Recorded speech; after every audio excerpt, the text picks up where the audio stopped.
यह एक काल्पनिक कहानी है। इसमें दिखाई गई घटनाएं, पात्र और संवाद पूरी तरह से लेखक की कल्पना पर आधारित हैं। इसका कोई संबंध किसी वास्तविक व्यक्ति या घटना से नहीं है। ठीक इसी क्षण नागेश्वरी के चेहरे पर अचानक खुशी की लहर दौड़ गई, क्योंकि उसकी बैकअप टीम आ पहुंची थी। 200 से अधिक धुरंधर दूर से बिजली की गति से आए और एक पल में वहां पहुंच गए। उनमें से हर एक कम से कम राजा स्तर पर था। कुछ ही पलों में उन्होंने अपने नेता, उस गंजे आदमी के आदेश पर देवांशी डिंग के समूह को पूरी तरह से घेर लिया। देवांशी डिंग का चेहरा उतर गया। देवांशी डिंग, मैं तुम्हें एक आखिरी मौका दे रही हूं। अगर तुम आज्ञाकारी बनकर मेरे साथ चलो तो मैं तुम्हारे सभी रक्षकों की जान बख्श दूंगी, वरना मुझे निर्दयी होने के लिए दोष मत देना, नागेश्वरी ने धीमी आवाज में कहा। देवांशी डिंग नामक उस महिला ने चारों ओर नजर डाली। उसकी आंखों में एक दृढ़ संकल्प की चमक कौंधी और उसने कहा, सब सुनो, मुझे यकीन है कि आप सभी आकाशदैत्य संप्रदाय की कार्यशैली से वाकिफ हैं। अगर मैं उनकी मांगे मान भी लूं, तब भी वे आप में से किसी को नहीं छोड़ेंगे। इसी पल से अलग हो जाओ और भागो। तुम्हारा भाग्य पूरी तरह से तुम्हारी किस्मत पर निर्भर करेगा। चिंता मत करो, अगर तुम दुर्भाग्यवश मारे भी गए तो भी मेरे पुराने वादे मान्य रहेंगे। इतना कहते ही देवांशी डिंग ने अपनी हथेली पलटी और वहां एक तंत्र प्रकट हुआ। वह गुस्से में चिल्लाई, भागो। जैसे ही उसने अपनी बात खत्म की, उसने अपने हाथ से थोड़ा जोर लगाया और वह तंत्र तुरंत फट गया, जिसके बाद वह उसी स्थान से गायब हो गई। यह एक रैंडम टेलीपोर्टेशन तंत्र है। धिक्कार है। यह दृश्य देखकर नागेश्वरी तुरंत आग बबूला हो गई और बोली, इन्हें मार डालो, एक को भी मत बचने देना। वे रक्षक अपने सदमे से उबरे और फिर उन्होंने तुरंत प्रतिरोध करना छोड़ दिया और चारों ओर भागने लगे। हालांकि उनमें से अधिकांश मारे गए और घेराबंदी से केवल 20 से भी कम बाहर निकल पाए। लेकिन क्या वे पूरी तरह से बच पाएंगे, यह अभी भी एक समस्या थी, क्योंकि धुरंधरों का एक पूरा समूह उनका पीछा कर रहा था। मेरे प्रभु, अब हमें क्या करना चाहिए? गंजे आदमी ने धीमी आवाज में पूछा। नागेश्वरी के चेहरे पर बेहद खूंखार भाव थे। जीत उसके हाथ में ही थी, फिर भी उसने कल्पना नहीं की थी कि उस महिला के पास वास्तव में एक रैंडम टेलीपोर्टेशन तंत्र होगा। यह सब इसलिए हुआ क्योंकि वह लापरवाह हो गई थी। आखिरकार अगर उसने लापरवाही न बरती होती तो वह इस स्थान के अंतरिक्ष को लॉक कर सकती थी, जिससे टेलीपोर्टेशन तंत्र बेअसर हो जाता। दुर्भाग्य से उसे लगा कि देवांशी डिंग मरते दम तक लड़ने का इरादा रखती है। वह कैसे सोच सकती थी कि देवांशी डिंग वास्तव में भागने का आदेश देगी और खुद सबसे पहले भाग जाएगी। उन कचरे के टुकड़ों का पीछा मत करो। सभी को आदेश दो कि हमारे चारों ओर 100 किलोमीटर के दायरे में तलाशी लें। भले ही देवांशी डिंग एक आत्मिक स्तर की है, लेकिन अपनी शारीरिक बनावट के कारण उसके पास कोई युद्ध क्षमता नहीं है। इसलिए उनसे कहो कि उससे डरने की कोई जरूरत नहीं है। बेशक उन्हें भी लापरवाह नहीं होना चाहिए। आखिरकार हम गारंटी नहीं दे सकते कि उसके पास कोई जान बचाने वाला उपाय नहीं होगा, नागेश्वरी ने उदास चेहरे के साथ कहा। गंजे आदमी ने सिर हिलाया और फिर उसने आरव की ओर देखा और कहा, उसका क्या करें?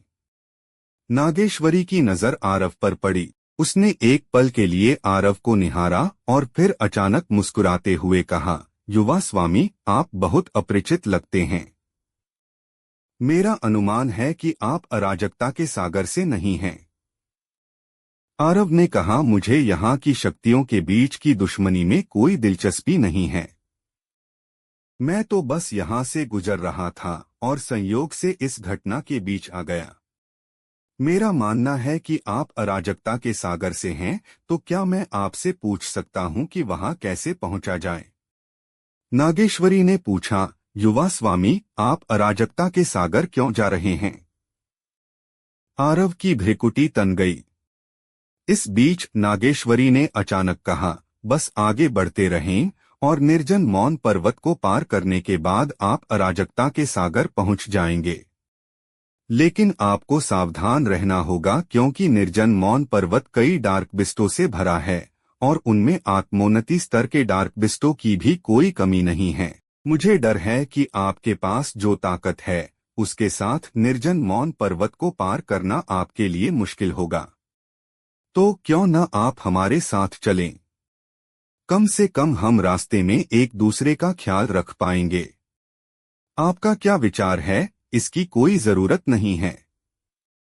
मैं जल्दी में हूं, इसलिए मैं विदा लेना चाहूंगा। आरव ने उन दोनों की ओर थोड़ा सिर हिलाया और फिर आगे बढ़ गया। यह महिला और आकाश दैत्य संप्रदाय स्पष्ट रूप से कुछ अच्छे नहीं थे, इसलिए वह उनसे कोई लेना देना नहीं रखना चाहता था। ऐसा नहीं था कि वह डरा हुआ था, बस वह कोई मुसीबत नहीं चाहता था। रुको! ठीक इसी क्षण गंजे आदमी ने अचानक आरव को रोक दिया। नागेश्वरी की भौहें थोड़ी सिकुड़ गईं और उसने नाखुशी के साथ गंजे आदमी की ओर देखा। अपने अनुभव और ज्ञान के साथ उसे लगभग यकीन था कि भले ही यह आदमी आत्मिक स्तर पर था, लेकिन उसके पास निश्चित रूप से किसी प्रकार का तुरुप का पत्ता या कोई असाधारण पहचान थी। अन्यथा आत्मोन्नति स्तर के विशेषज्ञ का सामना करते समय उसके लिए इतना उदासीन रहना असंभव होता। यही कारण था कि उसने आरव को जाने दिया। वह उससे डरती नहीं थी, लेकिन वह मुसीबत भी नहीं चाहती थी। वैसे भी उसे मारने से उसे कुछ हासिल नहीं होने वाला था। आरव रुका और गंजे आदमी की ओर मुड़कर देखा और कहा, क्या? गंजे आदमी ने आरव को गहरी नजरों से देखा और फिर नागेश्वरी से कहा, क्या आपको वह व्यक्ति याद है जिसे संप्रदाय के स्वामी ने हमें खोजने के लिए कहा था? आप उस समय संप्रदाय में नहीं थीं, इसलिए आपने वह चित्र नहीं देखा जो स्वामी के पास था, लेकिन मैंने देखा था। मुझे अभी तुरंत याद नहीं आया, लेकिन अब जब मैंने इसके बारे में सोचा तो मैंने देखा कि चित्र में जो व्यक्ति है वह दिखने में बिल्कुल इसके जैसा है। अगर मैं गलत नहीं हूं तो यह वही व्यक्ति है जिसे संप्रदाय के स्वामी खोज रहे हैं। हम इसे जाने नहीं दे सकते। नागेश्वरी ने कहा, क्या तुम्हें यकीन है? गंजे आदमी ने सिर हिलाया और कहा, चित्र में उस व्यक्ति ने अपनी पीठ पर तलवार का संदूक नहीं उठाया हुआ था, इसलिए मैं उसे तुरंत पहचान नहीं पाया। लेकिन अब ऐसा लगता है कि पीठ पर तलवार के संदूक के अलावा वह पूरी तरह से चित्र वाले व्यक्ति के समान है। इसलिए मुझे यकीन है कि वह वही व्यक्ति है जिसे संप्रदाय के स्वामी खोज रहे हैं। संप्रदाय के स्वामी ने कहा था कि यदि हम उसे खोज लें तो हमें उसे बिल्कुल भी सतर्क नहीं करना चाहिए और पहले संप्रदाय के स्वामी को सूचित करना चाहिए। मेरा मानना है कि वह संप्रदाय के स्वामी के लिए अत्यंत महत्वपूर्ण होगा, इसलिए हम उसे कतई जाने नहीं दे सकते। नागेश्वरी ने एक पल के लिए गहराई से सोचा और फिर उसने आरव को देखा और कहा, युवा स्वामी, मेरा मानना है कि आपने वह सब सुना है ना? इस समय आरव का दिल उलझन से भरा हुआ था। वह गंजा आदमी झूठ बोलता हुआ नहीं लगता। हर रात की कहानी, हर दिन का धमाका, सिर्फ स्टोरी हंगामा पर। तो अभी सब्सक्राइब करें और बेल आइकन दबाएं, क्योंकि अगली कहानी आप मिस ना कर पाए। लेकिन आकाश दैत्य संप्रदाय के स्वामी के पास मेरा चित्र क्यों होगा? क्या ऐसा हो सकता है कि... आरव ने शायद कुछ सोचा और उसकी नजर बर्फीली ठंडी हो गई। युवा स्वामी, मुझे लगता है कि आप मेरे साथ आकाश दैत्य संप्रदाय चलने से इनकार नहीं करेंगे, है ना? नागेश्वरी ने उदासीनता से कहा, जबकि उसके हाथ में मौजूद सुनहरी हंटर जैसे जीवित हो उठी थी और हल्की कंपन कर रही थी। पहले उसने उसे जाने दिया था क्योंकि वह उसके मूल से अनजान थी और अपने लिए मुसीबत मोल नहीं लेना चाहती थी, लेकिन अब वह उसे स्वाभाविक रूप से नहीं जाने दे सकती थी क्योंकि उसका संप्रदाय स्वामी उसे ढूंढ रहा था। मैं वहां जाऊंगा, लेकिन तुम्हारे साथ नहीं। जैसे ही उसने अपनी बात खत्म की, आरव की आकृति चमकी और वह विस्फोटक गति से नागेश्वरी की ओर झपटा। इस मोड़ पर अपनी सांस बर्बाद करना बेकार था, इसलिए उसने सीधे हमला कर दिया था। उसने पहले उस पर हमला करने का इरादा नहीं किया था, क्योंकि वह वास्तव में अपने लिए मुसीबत पैदा नहीं करना चाहता था। आखिरकार सबसे महत्वपूर्ण मामला मध्य क्षेत्र की यात्रा करना था। दुर्भाग्य से उसका इरादा उसे जाने देने का नहीं था। चूंकि बात ऐसी ही थी, तो वह केवल उन लोगों से निपट सकता था जो उसका रास्ता रोक रहे थे। आरव को अपने ऊपर हमला करते देख नागेश्वरी का चेहरा उतर गया, क्योंकि जब एक आत्मिक स्तर का साधक वास्तव में उस पर हमला करने की पहल करता है, तो यह उसके लिए अपमान की बात थी। उसने खुद को रोकना बंद कर दिया और अपनी कलाई झटकी, जिससे उसकी मुट्ठी में मौजूद हंटर एक सुनहरे सांप की तरह आरव की ओर तेजी से बढ़ी।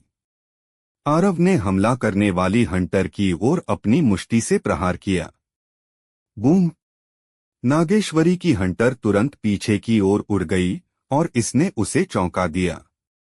जाहिर है उसे उम्मीद नहीं थी कि आरव की ताकत वास्तव में इतनी अधिक होगी कि वह उसकी हंटर को पीछे धकेल सकेगा। एक बार जब वह अपने सदमे से उबरी, तो नागेश्वरी को केवल क्रोध महसूस हुआ, क्योंकि उसके जैसे एक प्रतिष्ठित आत्मोन्नति स्तर के विशेषज्ञ के हमले को एक आत्मिक स्तर के साधक ने पीछे धकेल दिया था, और उसने महसूस किया कि यह सरासर अपमान था। तुम मौत को दावत दे रहे हो, नागेश्वरी ने अपना हाथ हिलाया, जिससे सुनहरी हंटर हवा में फैल गई और लगभग 300 मीटर लंबे महाअजगर में बदल गई, और उस अजगर ने आरव पर जोर से प्रहार करने के लिए अपने शरीर को घुमाया। एक युद्ध तकनीक। आरव ने लापरवाही बरतने की हिम्मत नहीं की। उसने अपने हाथ से इशारा किया और ड्रैगन बोन उसकी पकड़ में आ गई, और फिर उसने उसे दोनों हाथों से पकड़कर क्षैतिज रूप से प्रहार किया। पलक झपकते ही तलवार की ऊर्जा के अनगिनत धागे विस्फोटक रूप से आगे बढ़े और सुनहरे अजगर से टकरा गए। अंतरिक्ष तुरंत हिंसक रूप से हिलने लगा, जबकि ऊर्जा की अनगिनत लहरें एक दूसरे पर चढ़ गईं और चारों ओर फैल गईं। जब नागेश्वरी ने यह दृश्य देखा, तो उसकी आंखों में साफ तौर पर सदमा दिखाई दे रहा था। क्या यह आत्मिक स्तर के साधक का हमला था? यह मेरी हाई ग्रेड धरती स्तर की युद्ध तकनीक को नष्ट करने में भी सक्षम था। सौभाग्य से यह केवल तलवार की ऊर्जा थी, जो तलवार इंटेंट से बढ़ी हुई नहीं थी। इस युवक ने शायद तलवार इंटेंट को नहीं समझा है, अन्यथा। ठीक इसी क्षण प्रकाश की एक किरण चमकी। बैंगनी तलवार ऊर्जा का एक धागा तुरंत नागेश्वरी के सामने आ गया, और उसने बिना किसी झिझक के अपना हाथ हिलाया और अपनी हंटर से उस पर प्रहार किया। बूम! एक विस्फोट गूंजा और तलवार की ऊर्जा बिखर गई, जबकि नागेश्वरी की हंटर भी टूट गई। तलवार की ऊर्जा के बिखरने के बाद वहां से लाल रोशनी की एक किरण निकली, और वह बिल्कुल भी धीमी नहीं हुई, क्योंकि वह उसकी ओर बढ़ी। नागेश्वरी अपनी टूटी हुई हंटर को खाली नजरों से देख रही थी, और फिर जब उसने लाल रोशनी की उस किरण को देखा तो उसका चेहरा बुरी तरह बदल गया। वह आश्चर्य से चिल्लाई, तलवार इंटेंट! भौतिक तलवार इंटेंट! तुम किस तरह के राक्षस हो? हालांकि वह चौंक गई थी, नागेश्वरी की प्रतिक्रिया बिल्कुल भी धीमी नहीं थी। उसने तेजी से अपना दाहिना हाथ हिलाया और उसे बंद कर दिया, जिससे लाल रोशनी की वह किरण तुरंत उसी स्थान पर जम गई, और फिर वह हवा में तुरंत गरजते हुए बिखर गई। ठीक इसी क्षण नागेश्वरी की पुतलियां सिकुड़ गईं और उसकी गर्दन के पीछे से ठंडक महसूस हुई। नागेश्वरी ने वर्षों के युद्ध अनुभव का सहारा लेते हुए तेजी से अपना दाहिना पैर जमीन पर मारा और उसी स्थान से गायब हो गई। हालांकि अभी भी थोड़ी देर हो चुकी थी, और उसकी गर्दन के पीछे 10 सेंटीमीटर से अधिक लंबा खूनी घाव दिखाई दे रहा था। नागेश्वरी ने आरव को आश्चर्य से देखा। उसने अपनी गर्दन की चोट को पूरी तरह से नजरअंदाज कर दिया अंतरिक्ष को चीर दिया और बेहद तेज गति से दूर की ओर भाग निकली। वह एक सांस से भी कम समय में आरव की दृष्टि से ओझल हो गई। आरव दंग रह गया। वह बस ऐसे ही चली गई। मैंने तो अभी अपनी पूरी ताकत का इस्तेमाल भी नहीं किया है। थोड़ी देर बाद आरव ने अपना सिर हिलाया, जबकि वह काफी अवाक महसूस कर रहा था। उसे उम्मीद नहीं थी कि एक प्रतिष्ठित आत्मोन्नति स्तर का विशेषज्ञ वास्तव में युद्ध से भाग जाएगा। हालांकि आरव ने एक समस्या देखी जिसका उसे सामना करना पड़ा। वह यह था कि यदि वे भागने के लिए दृढ़ संकल्पित हों, तो वह आत्मोन्नति स्तर के विशेषज्ञों के खिलाफ वास्तव में असहाय था। ठीक वैसे ही जैसे नागेश्वरी अभी भाग गई। वह बस उसे भागते हुए देख सकता था। लगता है मैं भूल गया कि यहाँ एक और व्यक्ति है। आरव उस स्तब्ध गंजे आदमी को देखने के लिए मुड़ा जिसकी आंखें सदमे से भरी थीं, और फिर उसने अपना सिर हिलाया। मौत को गले लगाना कैसा होता है? यही तो था, क्योंकि अगर गंजे आदमी ने बहुत ज्यादा बात न की होती तो उसे मरना नहीं पड़ता। दुर्भाग्य से प्रकाश की एक किरण चमकी और फिर उस गंजे आदमी का सिर हवा में उड़ गया, जो 5वें रैंक का आत्मिक स्तर का साधक था। उसके पास मौजूद 8वें स्तर की संघार तलवार इंटेंट के साथ एक ही साधना स्तर के सभी साधकों को खत्म करना वास्तव में मुश्किल नहीं था।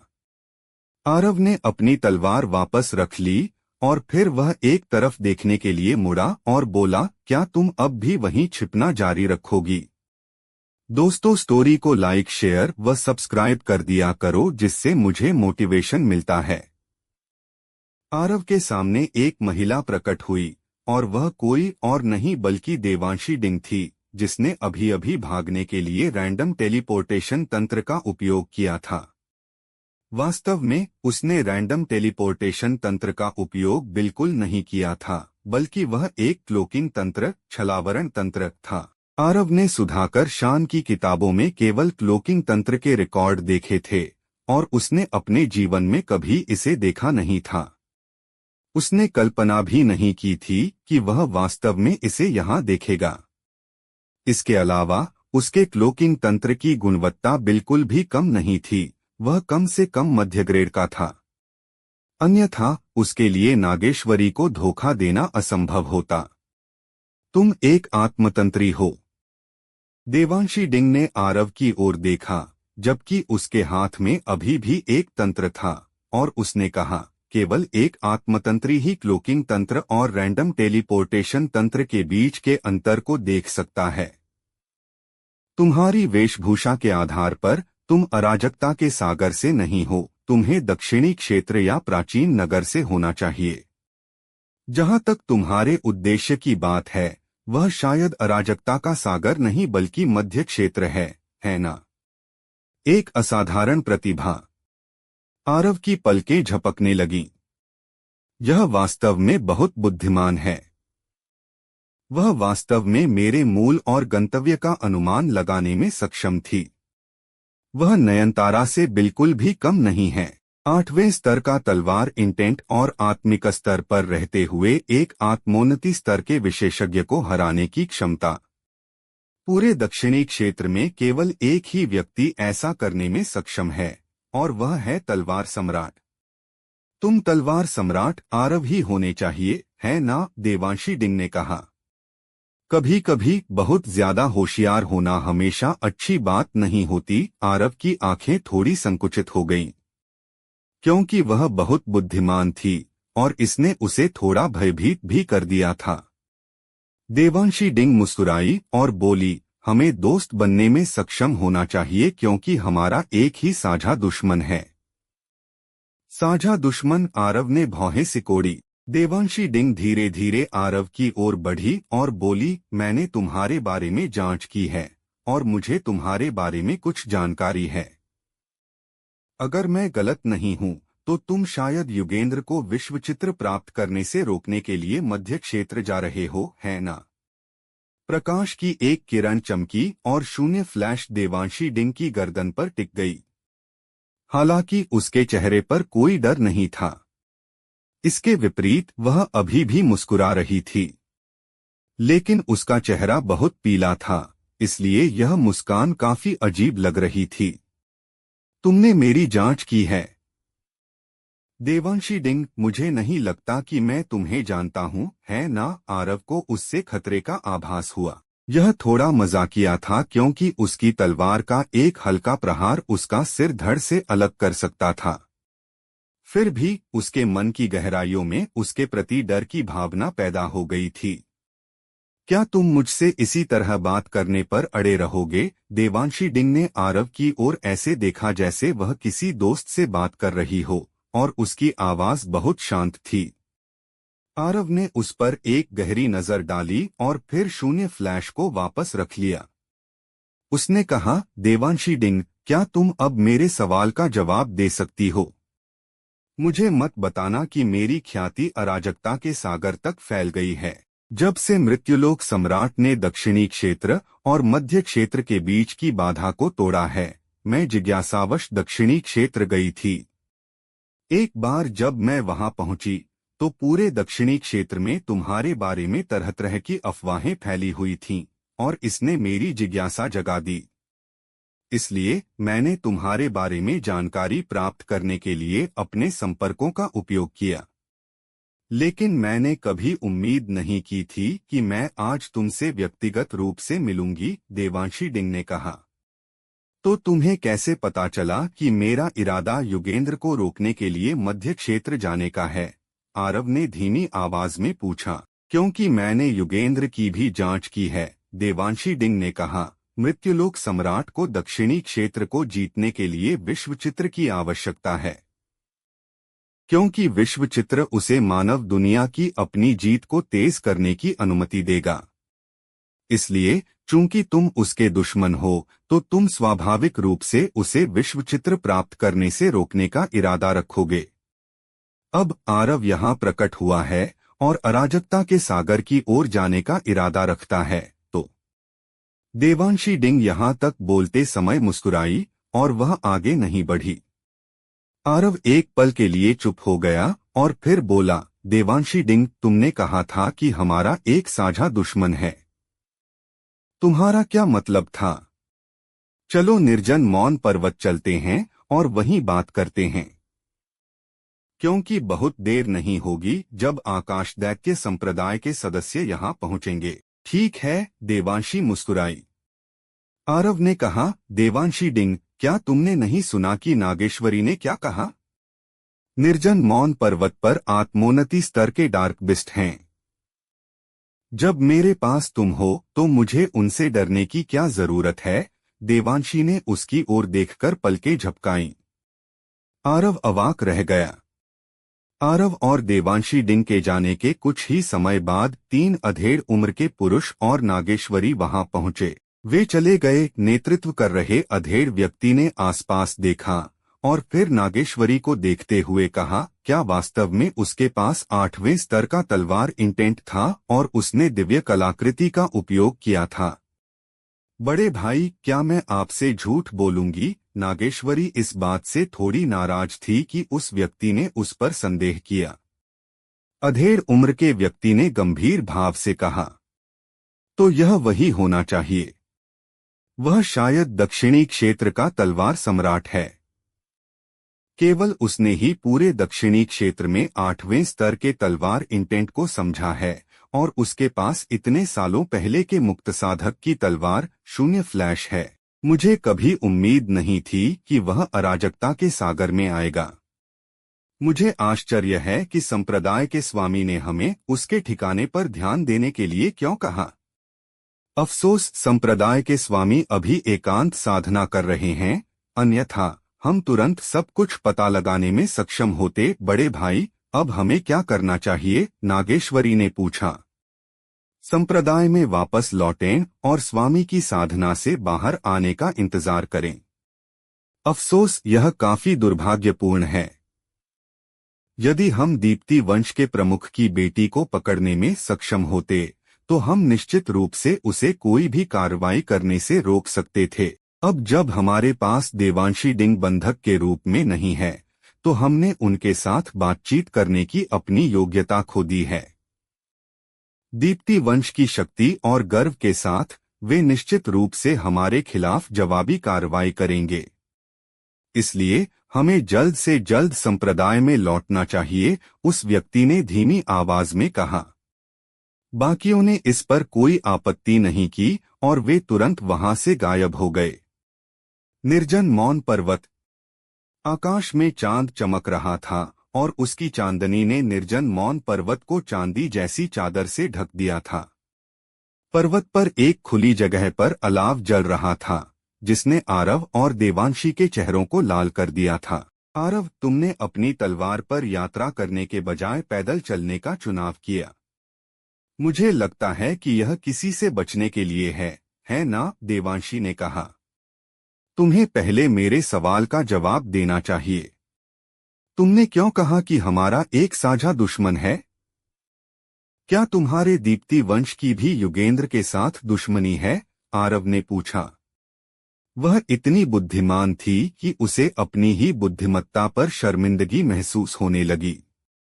देवांशी डिंग मुस्कुराई और बोली, अराजकता के सागर में अनगिनत शक्तियां हैं, जिनमें आकाश दैत्य संप्रदाय, नीलतरंग संप्रदाय, नक्षत्र मंडल संप्रदाय और दैवी रहस्य संप्रदाय सबसे मजबूत हैं, क्योंकि उनके पास कई द्वीप हैं और उनके स्वामी राजसिंहासन स्तर के विशेषज्ञ हैं। हालांकि अराजकता के सागर में सबसे मजबूत शक्ति मेरा दीप्ति वंश है, क्योंकि मेरे वंश के पास 3 राजसिंहासन स्तर के विशेषज्ञ हैं और अराजकता के सागर के भीतर 60% आत्मिक स्रोतों पर हमारा नियंत्रण है। कोई भी कह सकता है कि इन सभी संप्रदायों को अराजकता के सागर में कुछ भी करने से पहले मेरे दीप्ति वंश की राय लेनी पड़ती है। हालांकि मेरा वंश क्रूर नहीं था और हमने उन्हें शांति से रहने दिया, लेकिन यह शांति तब भंग हो गई जब मृत्युलोक सम्राट प्रकट हुआ। युगेंद्र ने अराजकता के सागर की अपनी जीत शुरू कर दी है? आरव ने धीमी आवाज में पूछा। देवांशी ने सिर हिलाया और कहा, बाधा को नष्ट करने के बाद उसने सबसे पहले मेरे दीप्ति वंश का दौरा किया। उसे उम्मीद थी कि मेरा वंश उसका समर्थन करेगा और उसने इसके लिए प्रचुर लाभ भी प्रदान किए, लेकिन मेरे वंश ने अंततः इसे मना कर दिया। क्यों? आरव हैरान था। युगेंद्र का उदय निश्चित है, उसे सर्वोच्च हन साम्राज्य का समर्थन प्राप्त है। ऐसा नहीं लगता कि तुम्हारे वंश के पास उसे मना करने का कोई कारण है ना? यह एक व्यक्ति की वजह से था, देवांशी ने कहा। मेरा वंश उसका बहुत ऋणी है। उसने कहा कि यदि मेरा वंश युगेंद्र का साथ देगा तो वह निश्चित रूप से विनाश का शिकार होगा। इसलिए मेरे वंश के पास युगेंद्र को मना करने के अलावा कोई विकल्प नहीं था। तुमने सिर्फ एक व्यक्ति की वजह से मना कर दिया। आरव चकित रह गया। देवांशी ने आरव की ओर देखा और कहा, वह कोई साधारण व्यक्ति नहीं है। आरव, तुमने शायद तियानजी का नाम सुना होगा, है ना? आरव के मुंह के कोने फड़कने लगे। आखिरकार उसने तियानजी का नाम कैसे नहीं सुना होगा? वह उसका ससुर था। तुम मुझे बता रही हो कि मिस्टर तियानजी ने तुम्हारे वंश को युगेंद्र का साथ न देने के लिए कहा था? आरव ने पूछा। देवांशी ने सिर हिलाया। आरव का दिल थोड़ा गर्म महसूस हुआ, क्योंकि तियानजी उन शब्दों को बोलकर स्पष्ट रूप से उसकी मदद कर रहे थे। देवांशी ने अचानक कहा, मुझे लगता है कि तुम नहीं चाहते कि अराजकता का सागर युगेंद्र के हाथों में गिरे, है ना? आरव ने कहा, तुम्हारे वंश के पास जो ताकत है उसके साथ उन शक्तियों को नष्ट करना मुश्किल नहीं होना चाहिए, है ना? यह वास्तव में मुश्किल नहीं है। हालांकि यह निश्चित रूप से कहना असंभव होगा कि युगेंद्र गुप्त रूप से उनकी मदद नहीं करेगा, देवांशी ने कहा।